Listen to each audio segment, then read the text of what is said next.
ವೀಕ್ಷಕ ಬಂಧುಗಳೇ ನಮಸ್ಕಾರ. ನಾನು ನಿಮ್ಮ ಲಕ್ಷ್ಮಣ ಬಾರ್ಕೇರ್.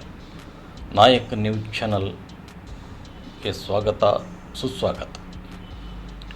ಲಿಂಗಸ್ಗೂರು ವಸತಿ ನಿಲಯಗಳಿಗೆ ಬಯ್ಯಾಪುರ ಹಠಾತ್ ಭೇಟಿ, ಅಧಿಕಾರಿಗಳಿಗೆ ತರಾಟೆ. ಲಿಂಗಸ್ಗೂರು ಪಟ್ಟಣದ ಮೆಟ್ರಿಕ್ ನಂತರದ ಅಂಬೇಡ್ಕರ್ ಬಾಲಕಿಯರ ಹಾಗೂ ಹಿಂದುಳಿದ ವರ್ಗಗಳ ವಸತಿ ನಿಲಯ ಹಾಗೂ ಸರ್ಕಾರಿ ಪಾಲಿಟೆಕ್ನಿಕಲ್ ಕಾಲೇಜ್ ವಸತಿ ನಿಲಯಗಳಿಗೆ ವಿಧಾನ ಪರಿಷತ್ ಸದಸ್ಯ ಶರಣಗೌಡ ಪಾಟೀಲ್ ಬಯ್ಯಾಪುರ್ ತಮ್ಮ ಬೆಂಬಲಿಗರೊಂದಿಗೆ ಹಠಾತ್ ಭೇಟಿ ನೀಡಿ ವಸತಿ ನಿಲಯ ಮೂಲಭೂತ ಸೌಕರ್ಯಗಳ ಮತ್ತು ಗುಣಮಟ್ಟದ ಆಹಾರ ನೀಡದಿರುವುದನ್ನು ಕಂಡು ಆಕ್ರೋಶಗೊಂಡು ಸಮಾಜ ಕಲ್ಯಾಣ ಅಧಿಕಾರಿ ಉಮೇಶ್ ಶಿದ್ನಾಳ್ ಹಾಗೂ BCM ಅಧಿಕಾರಿ ಮಾನಪ್ಪ ಇವರುಗಳನ್ನು ತೀವ್ರ ತರಾಟೆಗೆ ತೆಗೆದುಕೊಂಡ ಘಟನೆ ಜರುಗಿತು.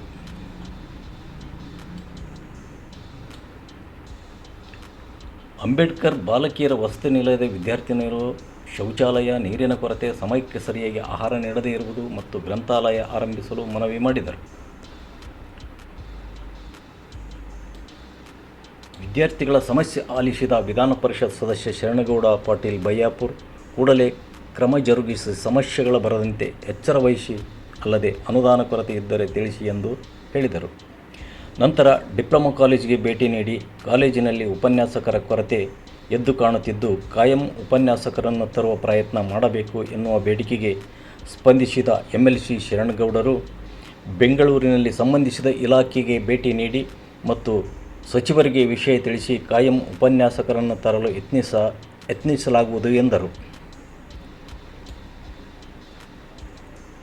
ಬಂದ್ ಆಗಿರುವ ವಸತಿ ನಿಲಯದ ಆರಂಭಕ್ಕೆ ಸೂಚನೆ. ಡಿಪ್ಲೊಮಾ ಕಾಲೇಜ್ ಹತ್ತಿರವೇ ನಿರ್ಮಾಣವಾಗಿರುವ ವಸತಿ ನಿಲಯ ಉಪಯೋಗವಿಲ್ಲದೆ ನಿರುಪಯುಕ್ತವಾಗಿದ್ದು, ಅದನ್ನು ಬಳಸಿಕೊಂಡು ಸದುಪಯೋಗ ಮಾಡಿಕೊಳ್ಳುವಂತೆ ತಾಲೂಕು ಸಮಾಜ ಕಲ್ಯಾಣಾಧಿಕಾರಿಗೆ ಸೂಚಿಸಿದರು. ಈ ಸಂದರ್ಭದಲ್ಲಿ ತಾಲೂಕು ಸಮಾಜ ಕಲ್ಯಾಣ ಸಹಾಯಕ ನಿರ್ದೇಶಕ ಉಮೇಶ್ ಶಿದ್ನಾಳ್, BCM ಅಧಿಕಾರಿ ಮಾನಪ್ಪ ಬಡಿಗೇರ್, ವಾರ್ಡನ್ಗಳಾದ ಶರಣಪ್ಪ, ಭೀಮಣ್ಣ, ನಾಗರತ್ನ ಹಾಗೂ ಮುಖಂಡರುಗಳಾದ ಪಾಮಯ್ಯ ಮುರಾರಿ, ಭೂಪನಗೌಡ ಪಾಟೀಲ್, ಮಲ್ಲಣ್ಣ ವಾರದ್, ಸೋಮಶೇಖರ್ ಐದ್ನಾಳ್, ಶಶಿಧರ್ ಪಾಟೀಲ್, ಚನ್ನಾರೆಡ್ಡಿ ಬಿರಾದರ್ ಸೇರಿದಂತೆ ಇದ್ದರು. ಅಷ್ಟೆಲ್ಲ ಇದೆ. ಅಲ್ಲಿ ಸುಮಾರು 3 ವರ್ಷಗಳಿಂದ ಖಾಲಿ ಬಿದ್ದು ಅದೆಲ್ಲ ಗಿಡ ಗಂಟೆಗಳು ಬೆಳೆದು ಗ್ಲಾಸ್ಗಳು, ಕಿಟಕಿಗಳು ಎಲ್ಲ ಹಾಳಾಗಿ ಹೋಗಿದ್ದಾವೆ. ಅದ್ರ ಬಗ್ಗೆನೂ ಒಂದು ಸವಿಸ್ತಾರವಾಗಿ ಒಂದು ಎಸ್ಟಿಮೇಟನ್ನು ಮಾಡಿ DC ಅವರಿಗೆ ನಿಮ್ಮ ಜಿಲ್ಲಾ ಸಮಾಜ ಕಲ್ಯಾಣ ಅಧಿಕಾರಿ ಮುಖೇನ ಹೋಗಿ ಭೇಟಿ ಆಗ್ರಿ ಅಂತ ಹೇಳಿದ್ದೀನಿ. ನಾನು ಕೂಡ ಅದ್ರ ಬಗ್ಗೆ ಮಾತನಾಡಿ ಅದನ್ನು ರೆಡಿ ಮಾಡಿದರೆ, ಈಗ ಸ್ಥಳದ ಅಭಾವ ಇರೋದ್ರಿಂದ ನಮ್ಮ SC ST ಲೇಡೀಸ್ ಹಾಸ್ಟೆಲ್ಗೆ ಭಾಳಷ್ಟು ತೊಂದರೆ ಆಗಿದೆ. ಅದಕ್ಕೆ ಇದು 100 ಹುಡುಗರಿಗೆ ಸ್ಟ್ರೆಂತ್ ಹಿಡಿಯುವಂಥ ಒಂದು ಹಾಸ್ಟೆಲ್ ಇದೆ. ಅದಕ್ಕೆ ಸುಮಾರು ಒಂದು 5 ರಿಂದ 10 ಲಕ್ಷ ಖರ್ಚು ಮಾಡಿದರೆ ಒಂದು 100 ಹುಡುಗರಿಗೆ ಅಕೊಮಡೇಷನ್ ಮಾಡಲಿಕ್ಕೆ ಅನುಕೂಲ ಆಗುತ್ತೆ. ಯಾಕಂದ್ರೆ ನಾವು ಬೇರೆ ಬಾಡಿಗೆ ತಗೊಂಡ್ರೆ 1 ಲಕ್ಷ 1.5 ಲಕ್ಷ ಬಾಡಿಗೆ ತಗೊಂಡ್ರು